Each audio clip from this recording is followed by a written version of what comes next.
Baby steps. This is Infants on Thrones.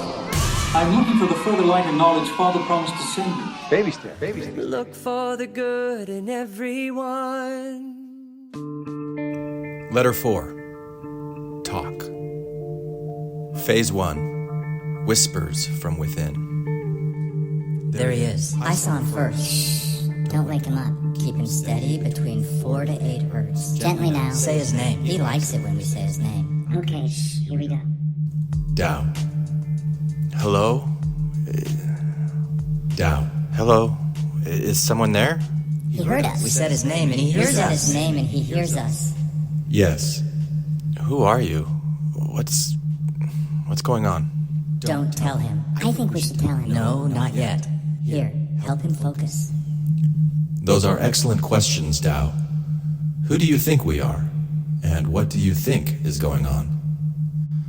I think... Wait, am I thinking? I feel like I'm in quarantine, waiting to join my team to start working on the Abacus Project. You are right.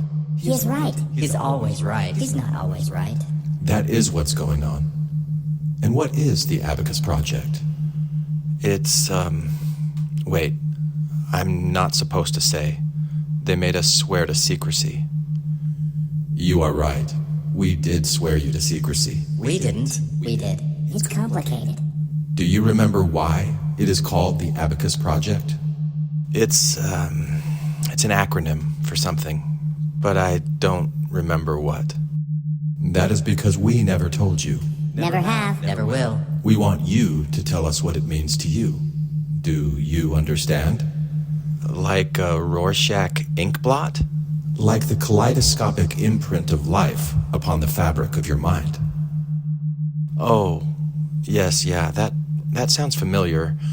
I used to have more of them sometimes. Can I yawn now? What did he say? What does he mean? He hears and tries to answer, but his thoughts twist like smoke. Sharpen to 13 hertz and re-engage. Phase 2. Colliding with the scope. Of course you can yawn, Tao. Do it anytime you like. Now, how do you feel? I feel good, calm. I can almost feel my toes. Very good, Tao. Now listen and respond. What does the word abacus mean to you?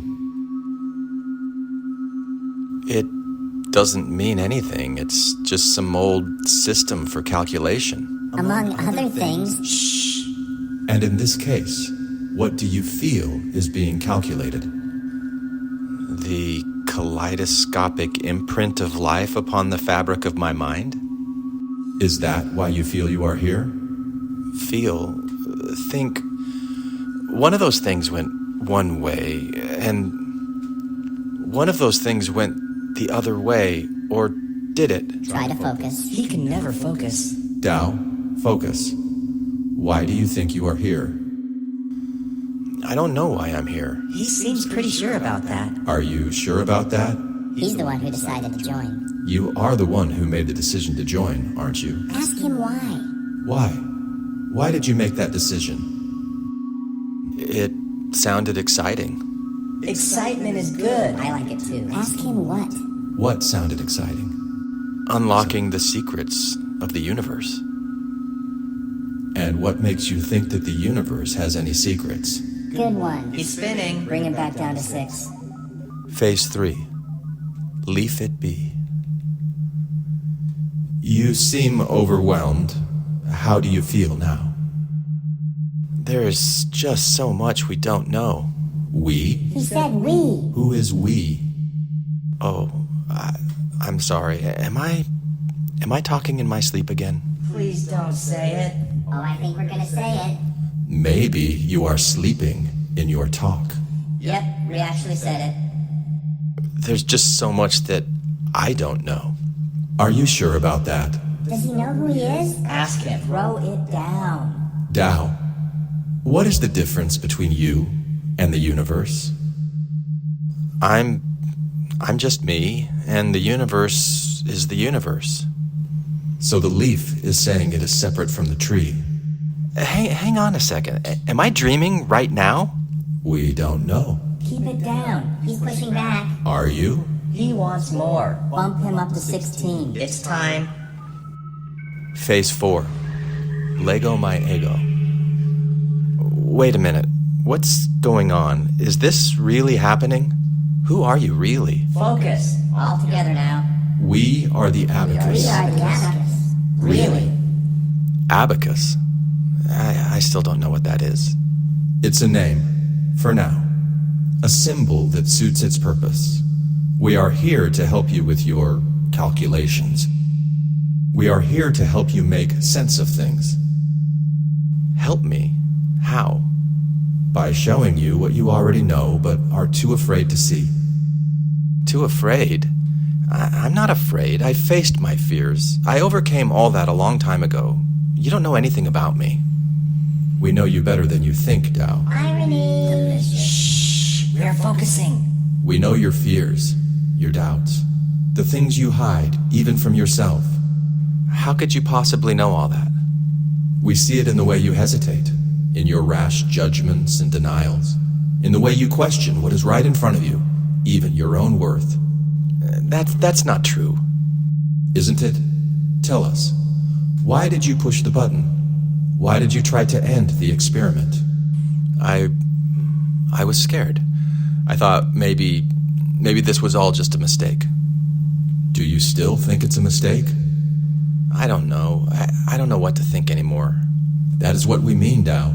You seek the certainty of a finish line in a world that offers none. You must be willing to embrace and accept the unknown, to let go of control. Let go of what? Of the need to understand everything, for it to all make sense, and the fear that you will never be enough unless it does. We hit something. He's retreating. Bump him up to 33, now. Phase 5. Waves of light. Are you okay, Dao? What are you feeling? You don't understand me. Nobody does. No one ever has. That sounds very lonely. It's fine. I'm fine.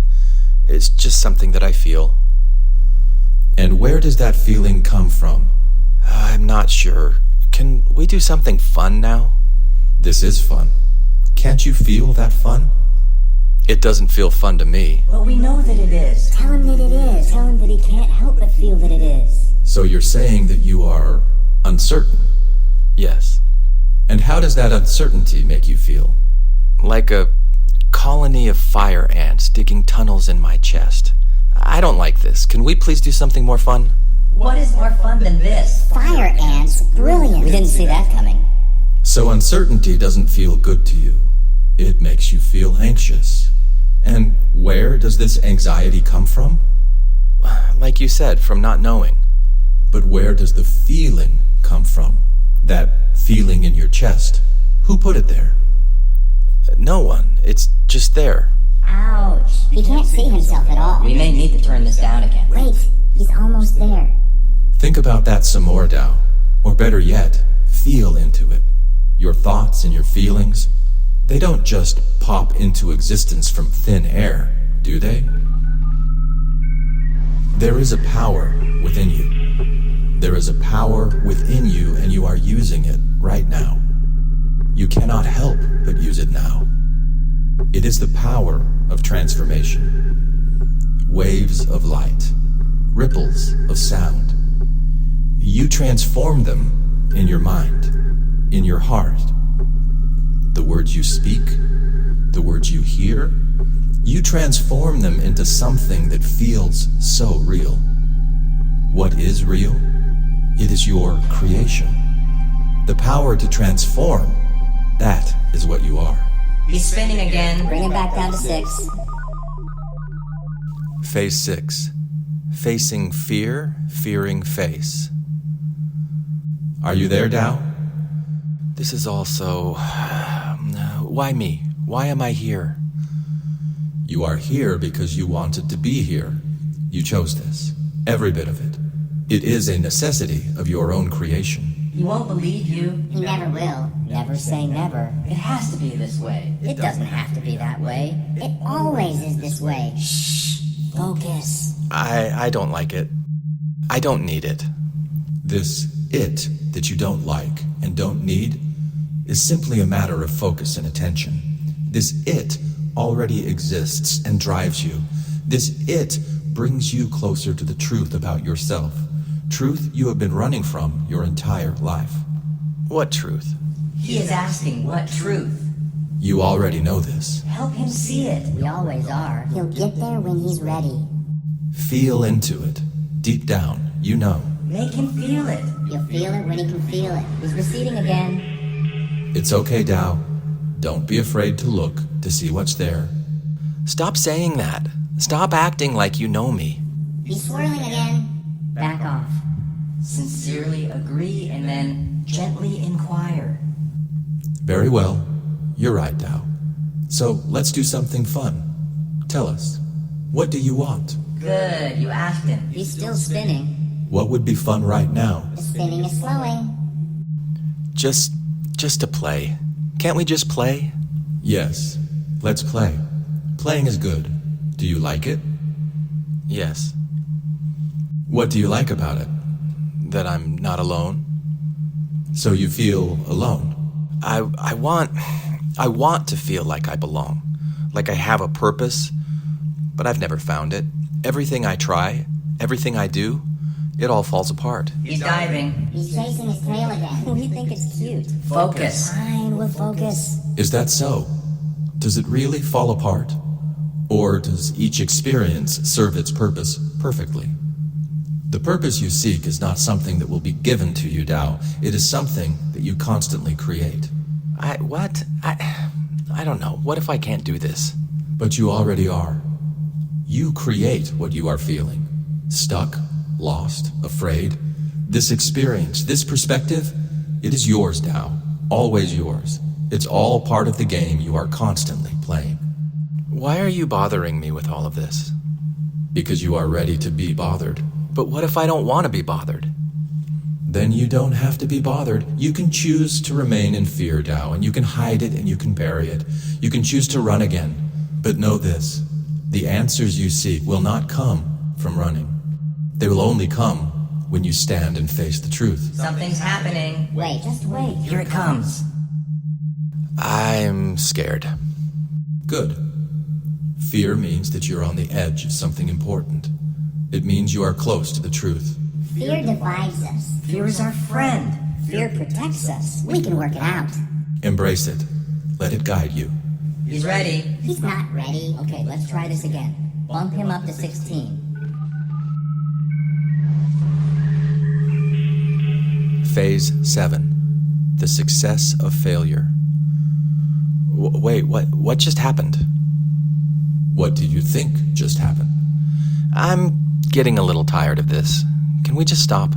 Stop. That's the one thing that none of us can ever really do. He's not going to understand that. Perfect. I'm tired of all of this. All of it. And you haven't even scratched the surface yet. But go ahead and rest for now. Take it back down to 6. We'll try again another time. Sweet dreams, Tao. Thank you. I'll be more prepared next time. You were perfectly prepared. Everything about this conversation, it was perfect. Soon we hope you will see that. And feel it. Feel it? And feel it? Feeling would be impossible without it. Good night. Let him rest now. Yeah, don't mind us. Whoa, that was You bad. just can't help yourself, can you? What can I say? Everything is fun. Welcome back to Infants on Thrones. This Abacus Project, man, it's like every letter we go through, it just keeps getting weirder and weirder. It's like peeling back the layers of an onion, only to find like another onion underneath. Yeah, this time we're going deep into Dao's mind with letter #4 talk. This one is less of a letter and more like a transcript of a conversation between Dao and something calling itself Abacus. It is. I was going to say, it's like eavesdropping on like a therapy session from another dimension. And speaking of therapy, this letter gave me serious Rorschach ink blot test vibes. Oh, I see that totally. Yeah. Yeah. It's all about interpretation, right? You look at this abstract thing, you say what you see, and it's supposed to reveal something about your subconscious. Yeah. That's what Abacus is doing here, right? It seems like it, yeah. With Tao, using all these abstract prompts, metaphors to kind of get him to open up. For sure. Okay, so who or what do you think this Abacus thing is? I mean, that's the million-dollar question, right? It could be an AI. It could be some manifestation of Tao's subconscious. It could be something else entirely. Yeah. But the thing that's so fascinating about this letter is that it doesn't tell us. Right. Just like those ink blots, it leaves it up to us to interpret. So we're part of the experiment, too. Exactly. It goes beyond the page. Oh, I love that. Yeah. All right, I'm hooked already. So what really stood out to you as particularly strange or interesting in this conversation? I mean, one of the things that just immediately jumped out was the phrase kaleidoscopic imprint of life upon the fabric of his mind. Oh, yeah. Like, what a visually rich description of Tao's mental state. Right. I mean, it's like Abacus is painting this picture of Tao's consciousness as this constantly shifting, evolving pattern. It is. And it makes me think of how our neurons fire at different frequencies and create these like unique electrical signatures. That's a great connection. Different frequencies like hertz, hertz correlate with different mental states. Okay. Like we've got delta waves around 1 to 4 hertz occur during deep sleep.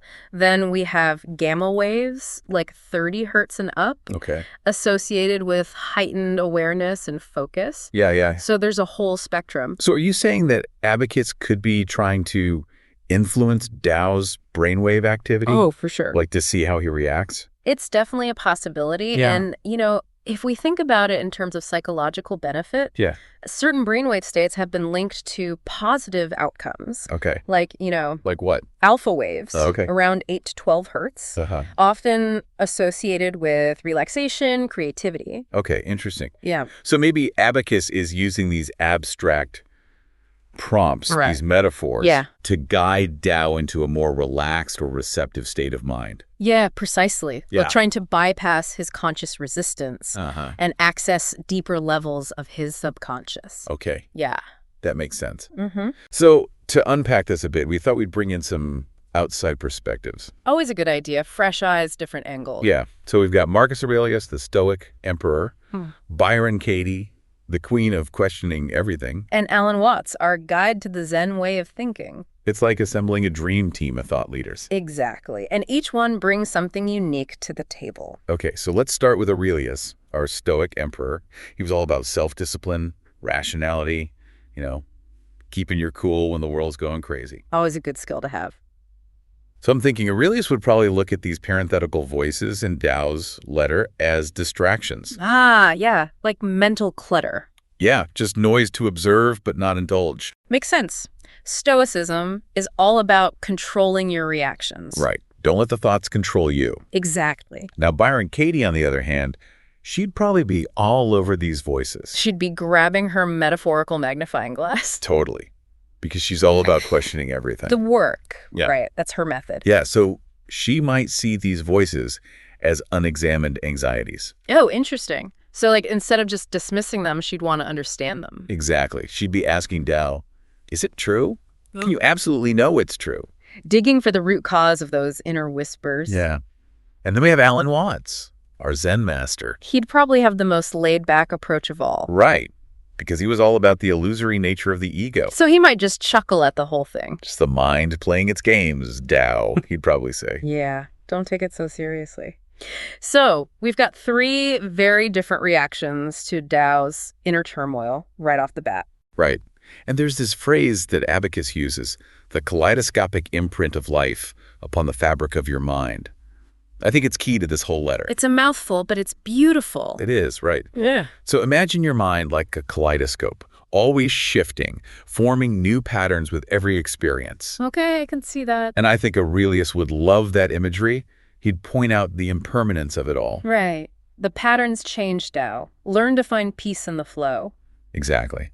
But Byron Katie, she'd want to know who's holding the kaleidoscope, what beliefs are shaping those patterns. She'd challenge Tao to see how his thoughts create his reality. Exactly. And Alan Watts, I bet he'd be mesmerized by the whole thing. The beauty, the complexity. Yeah. Just be in the flow, Tao, he might say. Don't try to control it, just appreciate it. Right. So even though they have different approaches, I think they'd all agree that Tao's mind, like that kaleidoscope, is in constant flux. And that being aware of that flux is essential. Absolutely. Whether you're trying to master it like Aurelius or investigate it like Katie or just ride the wave like Watts, you've got to acknowledge it first. That makes a lot of sense. And then there's that question Tao asks, like a Rorschach ink blot. Oh, yeah. It's as if he's sensing that things aren't as clear-cut as they seem. It really makes you think about perception, right? How we all see things differently. Exactly. Those ink blots, they're all about projecting meaning onto something that's inherently formless. Okay, so how do you think our three thinkers would approach a Rorschach test? Well, I think Aurelius, with his emphasis on rationality and objectivity, would probably see it as a test of sorts. Yeah. You know, can you strip away your personal biases and see the ink blot for what it truly is? Just a shape. Exactly. No emotional baggage allowed, just pure observation. No fantastical creatures or hidden symbols. Right, just the facts, ma'am. But Byron Katie, she'd probably have a field day with a Rorschach test. She'd be in her element. Totally. Because for her, it's all about uncovering those hidden beliefs and assumptions. So it's less about the ink blot itself and more about what it reveals about the person seeing it. Exactly. It's like using the ink blot as a mirror to reflect back your own inner world. Oh, that's good. And what about Alan Watts? Oh, Watts. He'd probably just laugh at the whole thing. I can see him now, just shaking his head and chuckling. Yeah. Like, we're trying to find meaning in random splatters of ink. How absurd. He'd probably say that life itself is one giant Rorschach test. Oh, I love that. We're all just projecting our own interpretations onto a universe that's ultimately unknowable. Maybe the Abacus Project is just another ink blot. And Tao and all of us are trying to figure out what it means. It's a good point. But this letter isn't all abstract metaphors and psychological tests. Tao also expresses this desire to just play, to find a sense of belonging and purpose in all of this. Yeah. It's like he's yearning for something more, something deeper. And I think that resonates with a lot of people. We all want to feel connected, to find our place in the grand scheme of things. Absolutely. So how would our Stoic emperor, Aurelius, respond to Tao's plea for play? That's a good question. I think he'd probably say that play has its place, but true fulfillment comes from aligning yourself with reason and fulfilling your responsibilities. So no goofing off Tao. Well, not exactly. I think Aurelius would encourage Tao to find meaning in the pursuit of knowledge and self-mastery. Okay, so play is okay as long as it doesn't distract from the bigger picture. Right, and I think Byron Katie would probably ask Tao, what's stopping you from playing? Yeah. What beliefs are getting in the way of your joy? Exactly. She'd encourage him to identify and question those limiting thoughts, those inner voices telling him he's not worthy of play or that he hasn't earned it yet. It's about making space for joy. Exactly. And Alan Watts, he'd probably be thrilled by Tao's desire for play. Oh, yeah. He was all about embracing the present moment. Right. He might say, Tao, the universe itself is a playground. Let go of your worries and just play. No need to overthink it. Just enjoy the ride. Exactly. So we have Aurelius advocating for a disciplined approach to play, Katie encouraging us to break free from limiting beliefs, and Watts reminding us to simply embrace the playful nature of reality. Three very different perspectives, but all valuable in their own way. I think the key is to find a balance between them, to cultivate self-discipline while also allowing ourselves to let loose, to question our beliefs while also surrendering to the flow of life. It's about finding that sweet spot where structure and spontaneity can coexist, Right. where responsibility and joy are not mutually exclusive. Exactly.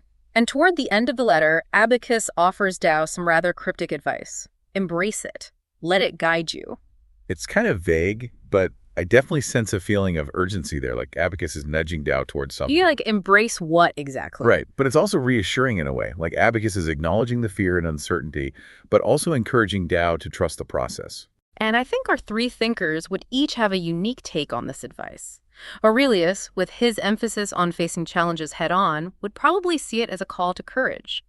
Embrace the unknown, Tao. Use your reason and discipline to navigate the uncertainties. He'd probably remind Tao that true strength is forged in the crucible of adversity. Exactly. The more you lean into the discomfort, the more resilient you become. And what about Byron Katie? Katie, always the advocate for self-reflection, might encourage Tao to investigate the source of his hesitation.